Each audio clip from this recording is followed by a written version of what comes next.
gloves off, let's go toe to toe, see what happens. That's what I'm looking forward to. For me, the intensity, two teams have it. They have the profile for it. Now we have to go. We have to be full gas. There's no two ways about it. And that's the exciting part, because there's going to be certain moments in games where the intensity of the opposition, where they're able to jump, definitely due to the profile they have. Are we going to be able to create angles quick enough? Are we going to be able to use the ball well enough?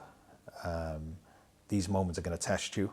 I've always been impressed by our players with that. And anytime we haven't quite done it at a certain period, we've been able to learn off that and improve that. But these two games, we have to be really good at it. And it's going to force us to be really good at it, because if we ain't, it's going to be very uncomfortable. But I want us in that moment. And I just want that level of being able to go, do you know, gloves off, let's go toe to toe, see what happens. That's what I'm looking forward to.